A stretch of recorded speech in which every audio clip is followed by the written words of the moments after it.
আসসালামু আলাইকুম ওয়া রাহমাতুল্লাহি ওয়া বারাকাতুহু।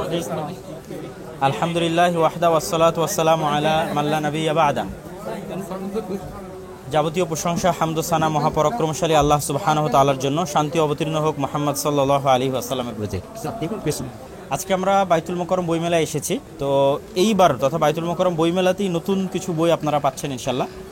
আর আগেরও কিছু বই যেগুলো হয়তো সেভাবে মানুষ জানে না যে প্রকাশিত হয়েছে, এরকমও কিছু বই আছে যেগুলো আপনারা এখানে পাবেন।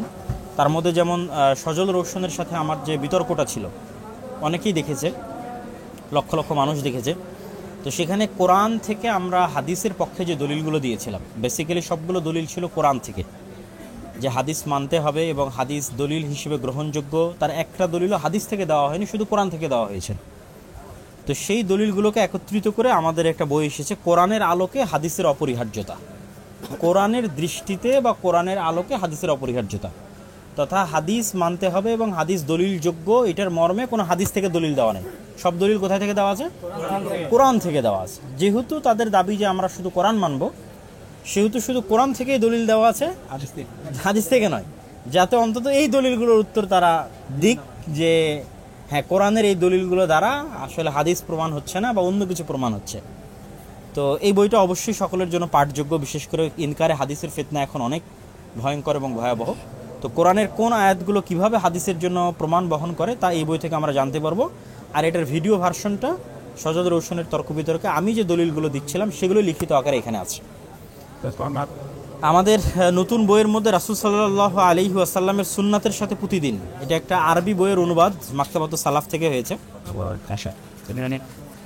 এই বইটাতে দৈনন্দিন যে পুরো একটা দিনে আমরা কত ধরনের সুন্নাতের মুখাপেক্ষী হই, সকালে ঘুম থেকে ওঠা থেকে শুরু করে ওযু করা থেকে সালাত থেকে ঘুমাতে যাওয়া পর্যন্ত পুরো একটা দিনের দৈনন্দিন যে সুন্নাতগুলো আমরা মুখাপেক্ষী হই, সেটা বাংলায় অনুবাদ হয়েছে, রাসূল সাল্লাল্লাহু আলাইহি ওয়াসাল্লামের সুন্নাতের সাথে প্রতিদিন।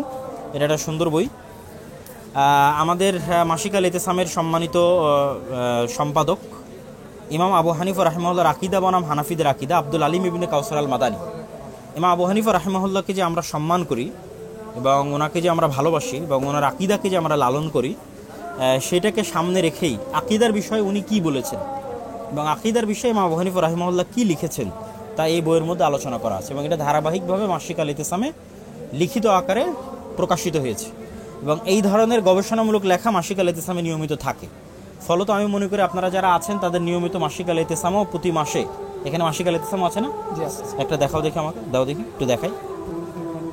মাসিক আল ইতিসামও প্রতি মাসে আপনাদের নেওয়া উচিত, যেহেতু মাসিক আল ইতিসামে এই লেখনীগুলো নিয়মিত প্রতি মাসে গিয়ে থাকে। দিচ্ছে, সবগুলো দিচ্ছে না, এই মাসেরটা, এই যে এই যেমন স্টক শেষ হয়ে গেছে। আচ্ছা আচ্ছা, তো এর নতুন স্টক নিয়ে আসাও। তো মাসিক আল ইতিসামের প্রতি মাসে যে সম্পাদকীয়গুলো থাকে, যেমন এটা যদিও জুলাই মাসের অনেক আগে হয়ে যাচ্ছে, মধ্যপ্রাচ্যে জ্বলছে বারুদ, ইরান ইসরায়েল উত্তেজনাকে বিশ্বযুদ্ধের দ্বার খুলছে। ইরান এবং ইসরায়েল যখন যুদ্ধ হয় তখন এটা লেখা হয়েছিল। যেমন লাস্ট মাসে আছে আন্তর্জাতিক জাতিসংঘের মানবাধিকার যে কমিশন, সেটার বিষয়ে লাস্ট সম্পাদকীয় আছে এবং সামনের সম্পাদকীয় আসতেছে এনজিওদের দৌরাত্ম্য যে বাংলাদেশে বেড়ে যাচ্ছে এবং বাংলাদেশের শিক্ষা ব্যবস্থা এবং অর্থনৈতিক ব্যবস্থা যে বর্তমান সরকারের আমলে এককভাবে এনজিওদের কন্ট্রোলে দিয়ে দেওয়া হচ্ছে, যার প্রভাব আমরা প্রাথমিক শিক্ষার যে গানের শিক্ষক নিয়োগ দেওয়ার মাধ্যমে আমরা দেখতে পাচ্ছি এবং এটাতে আমাদের জুজুর বুড়ির ভয় দেখানো হচ্ছে যে পার্শ্ববর্তী দাদাদের দেশ বা আগের যে ফ্যাসিজম ছিল তারা ফিরে আসবে। সেই ভয়ে এখন আমাদের পাশ্চাত্যকে নমনম করতে হবে এবং তাদের আদর্শ সংস্কৃতি মেনে নিতে হবে।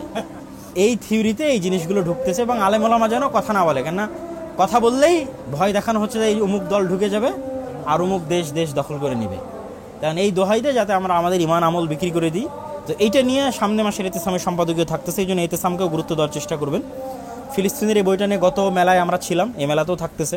এটা ফিলিস্তিন নিয়ে এমনিতেই মানুষের জানার খুব আগ্রহ, একদম আদিকাল থেকে নিয়ে একদম সালাহুদ্দিন আইয়ুবী পর্যন্ত বর্তমান কাল পর্যন্ত মসজিদে আকসার যে উত্থান পতনের যে হিস্ট্রি, তা পুরোটা এখানে আছে এবং কিভাবে পুনরায় মসজিদে আকসা বিজয় হওয়া সম্ভব তার পথ পদ্ধতি ইতিহাসের আলোকে উল্লেখ করে দেওয়া আছে।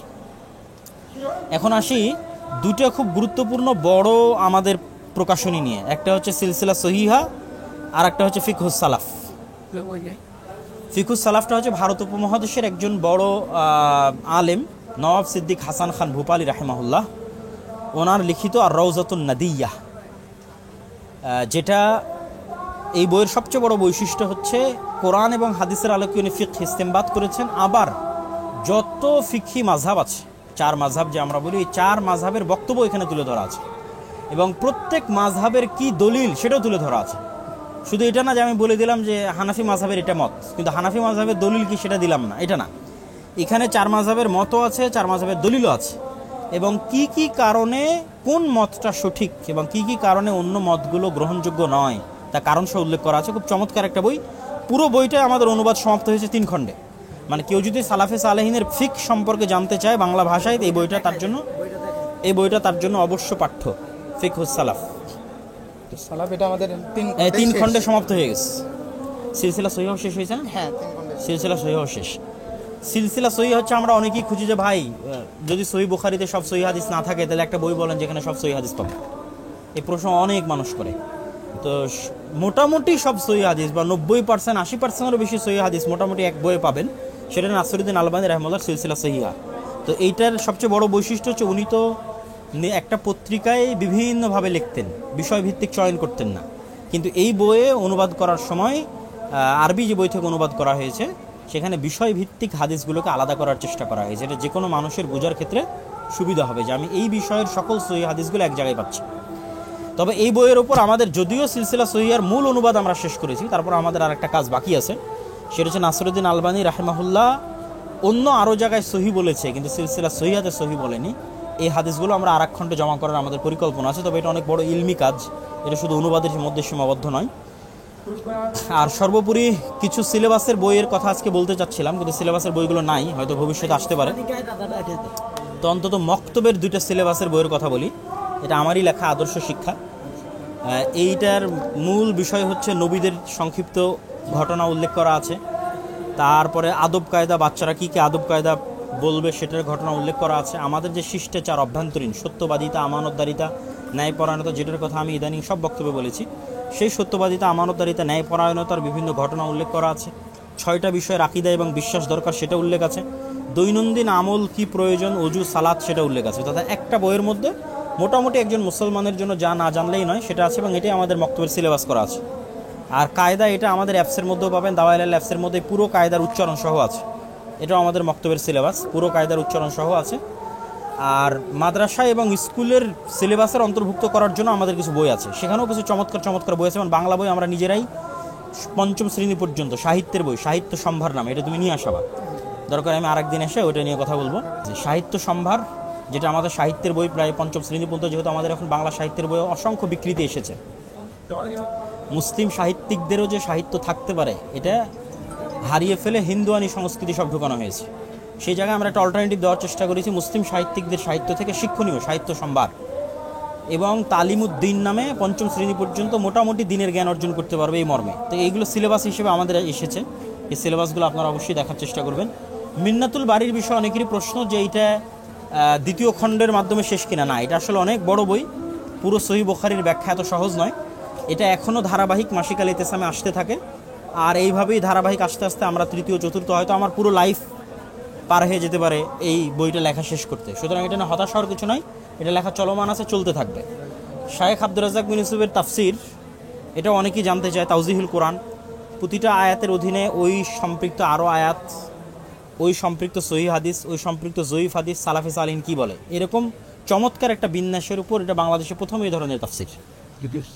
তারপরে এটা আমাদের একটা বিদেশি বই, বিদেশি প্রকাশনী সংস্থা, তাদের মাধ্যমে আমরা এটা প্রকাশ করেছি। তাজবিদের উপর সর্বশ্রেষ্ঠ বই সারা বিশ্বের সর্বশ্রেষ্ঠ বই। এটা আমাদেরই উনি অনুবাদ করার জন্য পারমিশন দিয়েছে, এটা আমরা ওনাদের অনুমতিতে এটা আমরা অনুবাদ করেছি, এবং মাশাআল্লাহ এই বইটা খুব ভালো চলতেছে, আলহামদুলিল্লাহ, আল্লাহ কবুল করুক।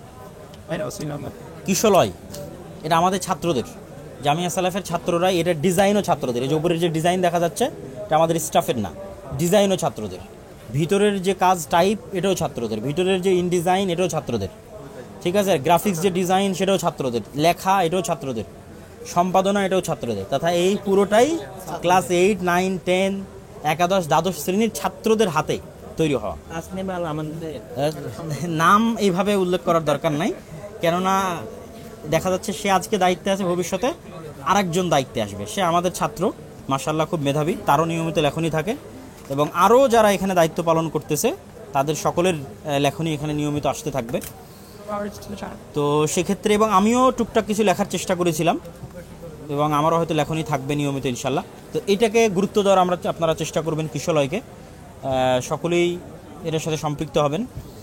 এবং আরও যে বইগুলো আছে শেখ আব্দুর রাজ্জাক বিন ইউসুফের, সব বইগুলো আসলে আজকে বলার মতো পরিবেশ না, এখানে দেখাই যাচ্ছে সব বই, যে রাসূল সাল্লাল্লাহু আলাইহি ওয়াসাল্লামের সালাত বনাম প্রচলিত সালাত, উপদেশ, আইনে রাসূল দেওয়া অধ্যায়, মরণ একদিন আসবেই, অনেকে কিয়ামতের আলামত সম্পর্কে জানতে চায়, আদর্শ পরিবার, এই সব বইগুলোকে মূল্যায়ন করার চেষ্টা করবেন। আমার আম্মার কিছু বই আছে, যেমন কেন হব অবরোধবাসিনী, এইটা হচ্ছে ওই যে সুফিয়া কামাল যিনি অবরোধবাসিনী লিখেছেন ওনার জবাবে লেখা। তারপরে শিক্ষা বনাম জাহিলিয়াত, এটা হচ্ছে আমাদের সিলেবাসে যত বই ভুল ছিল সেটা তুলে ধরা আছে। সমঅধিকার নাই, সমঅধিকার এটা দেখা যায় না, সমঅধিকার মর্যাদা চাই, এই যেটা হচ্ছে সমঅধিকার নয় মর্যাদা চাই, এগুলো আমার আম্মার লেখা বই, এগুলো ভালো বই মাশাআল্লাহ। তো ঠিক আছে, আপাতত বইয়ের লেখা শেষ করি, আমরা লাইভ শেষ করি, দিয়ে আমরা যারা নেবেন তাদের অটো যে স্বাক্ষরগুলো সেগুলো দিয়ে দিই। জি, আসসালামু আলাইকুম ওয়া রাহমাতুল্লাহি ওয়া বারাকাতুহু।